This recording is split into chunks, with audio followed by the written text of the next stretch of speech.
This episode is sponsored by Coach Ryan Wright's Executive and High Performance Coaching. What if one conversation could change the direction of your next 3 years?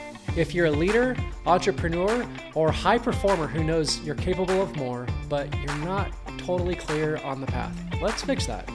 I'm offering a free vision call where we will get crystal clear on where you are and where you want to go and what's actually holding you back. Book your free vision call now. You can see the link in the show notes. Now, back to the show. A better life, better vision, what you wanting, let's make it happen. Time to choose the better story, come on. Choose the better story. Hey, choose the better story, yeah. Hey, welcome back to another episode of Choose the Better Story. My name is Ryan and I'm the host. And this podcast is about vision, mindset, performance, and purpose.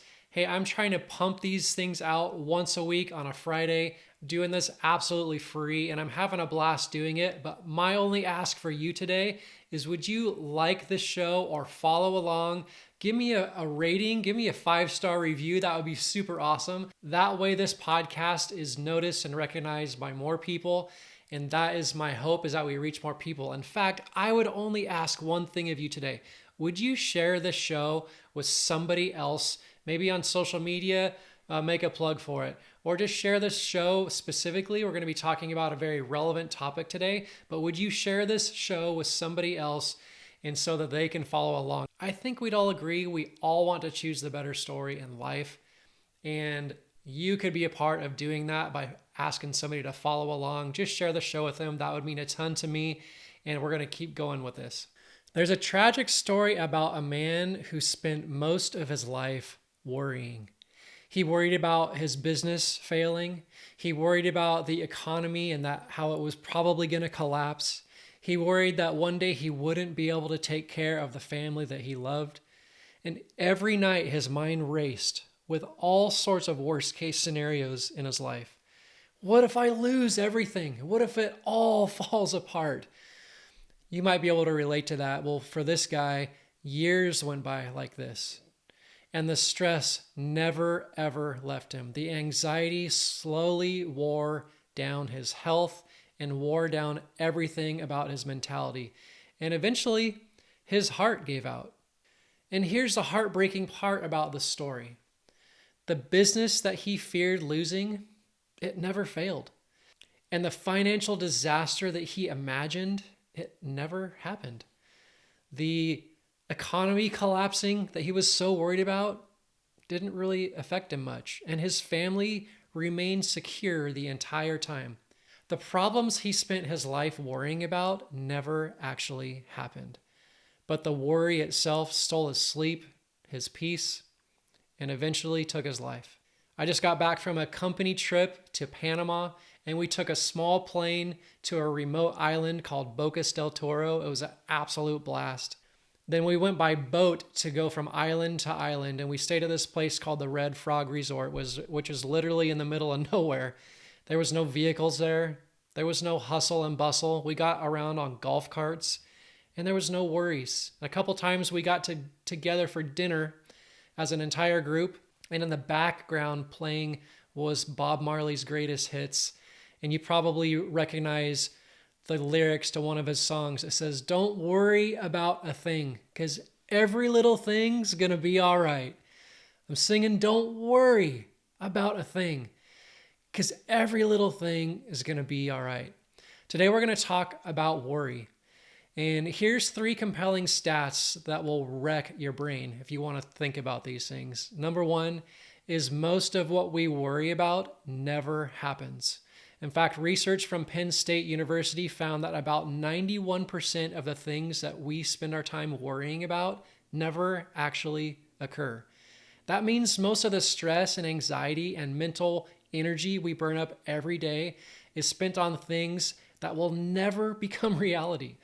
The second thing is worry is heavily future focused. Studies show that 85 to 90% of what people worry about relates to events that have not even happened yet, meaning the mind spends huge amounts of energy on imagined scenarios rather than present reality. And the third thing is chronic worry affects a large percentage of the American population. According to the American Psychological Association, about 40% of adults report that worry interferes with the daily life, impacting their sleep, decision making. And so here's the real question. If worry rarely changes the future, why do we spend so much time doing it? Today, we're going to talk about worry and what it does to our minds and how to turn worry into something that actually helps us instead of drains us. So here's a couple of quotes. One's from Mark Twain. He said, "I've had a lot of worries in my life, most of which never happened." Corrie ten Boom is famous for saying, "Worry does not empty tomorrow of its sorrow. It empties today of its strength." And before we get into this, let's take a moment to just dive into some questions related to worry. So, what is something that you are currently worried about? How much mental energy have you spent this last week on that particular worry? Think about it. If what you worried about actually did happen, how would you handle it? And what is the payoff for you for worrying? I mean, you obviously worry for a reason. What is that reason? And more importantly, what is worry costing you? What would you change in your life if you could redirect that energy towards something more productive? Here's the thing about worry. Worry is your mind trying to solve problems that don't exist yet. Most people don't suffer from reality, they suffer from imagination. When you worry, you experience the problem twice, once in your mind and once in reality, if it ever even happens. So here's a 3-step framework to handcuff worry and put it back in its place. The first thing is this. You got to name the worry, right? Instead of vague anxiety and stress, define it. So what is the thing that's worrying you? Name it. If you're a student, maybe you're worried about tests or grades. If you're a parent, maybe you're worried about your kids or something that's going on with their behavior. If you're married, maybe you got worries about your relationship. There's all sorts of things that we worry about. How about for you, just name your worry? What is it? The second thing is to separate the things that you can control from the things that you cannot control. So ask yourself, when it comes to this worry, what about it can I control? And what about it can I not control? Worry tends to live in the land of the uncontrollables. And step 3 would be this: convert your worry into action. Take one massive step forward with your worry through action. So students, if you're worried about your grades, study. If you're worried about your marriage, hey, have some difficult conversations. If you're worried about your finances, get to work. Call 5 prospects. Maybe post something on social media. Maybe you need to schedule 2 meetings. Whatever it is, go to work. It's always action that eliminates worry. Worry is like paying interest on a debt you may never owe. Instead of spending your energy worrying about tomorrow, invest that energy into what you can do today. Another way to think about worry is like, I haven't met many people that really appreciate paying taxes, but worry is like paying taxes on the future. You're paying emotional interest today on problems that might not ever show up tomorrow. That's not really a place you want to be. And the thing about successful people, and I'm assuming you're listening to this because you want to have some measure of success in your life, successful people don't spend their time worrying about the future. They spend their time preparing for the future. That's why I thought it was interesting that 91% of people worry about things that never actually happen, which means most people are stressing out about problems that don't exist. And the strange thing about worry is it feels productive, but worry doesn't prepare you for the future. Action prepares you for the future. You've probably worried about something this week that will never happen. You got to stop doing that to yourself. Worry doesn't protect your future. It just robs you of your present day today. And every minute you spend worrying is time wasted that you will never, ever get back. So our brains are wired to protect us, and that is a good thing.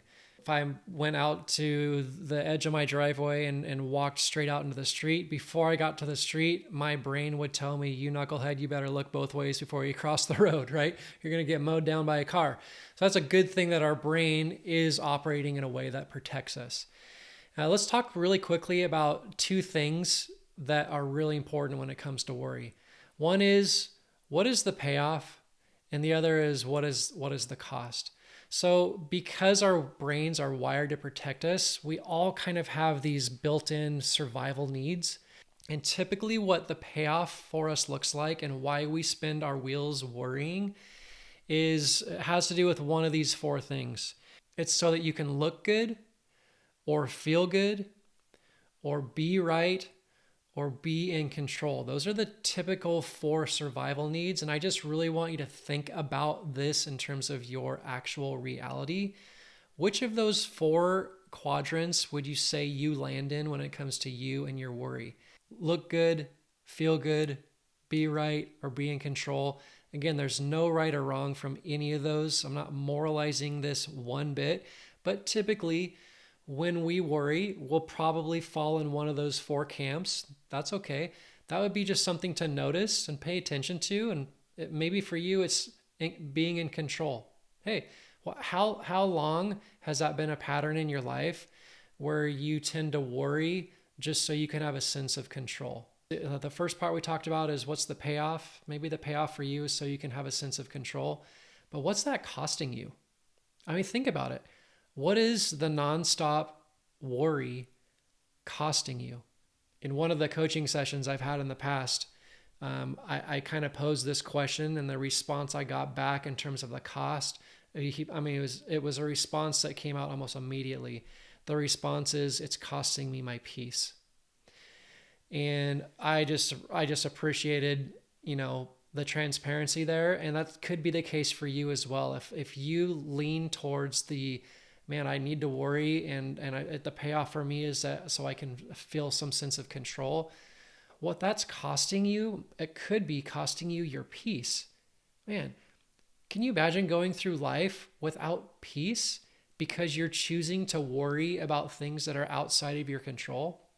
Man, there is just a way better story than that.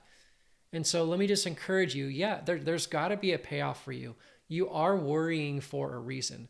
You're getting some sort of benefit from that. What is that? Is that so you can look good?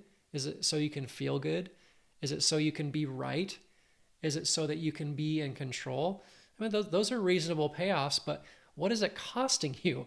Is it costing you your peace? Is it costing you your sleep? Is it costing you your calm? Is it costing you taking action? I opened up with a story about a guy that just basically worried himself to death. And man, if you're the type that worries on the regular, when are you going to give that up? Man, I just encourage you, there's got to be a better story than that, because worry is robbing you. It is like a thief that comes into your house and takes from you. And that's what worry does. It takes your peace away from you. It takes your calm away from you. It steals your joy.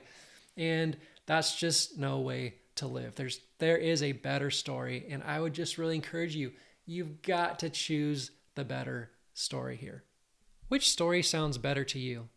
Story number one, a person spends their life worrying about everything that might go wrong, constantly anxious about the future. Or story number two, a person prepares for what they can control and refuses to waste their life worrying about the things that may never happen. Both people face the same future, but only one of them gets to live in peace along the way. And I would just encourage you to choose the better story. As we head out today, I just want to remind you that you are the captain of your own ship and you're the hero of your story. And this is a choose your own adventure. You can choose for yourself worry, anxiety, and stress, or you can choose for yourself peace and preparation and calm. It's time for you to dust off your cape, put it on, and like our good friend Bob Marley would say, sing and don't worry about a thing, 'cause every little thing It's gonna be alright. A better life, better vision, what you wanting? Let's make it happen. Time to choose the better story. Come on. Choose the better story. Choose the better story. Yeah.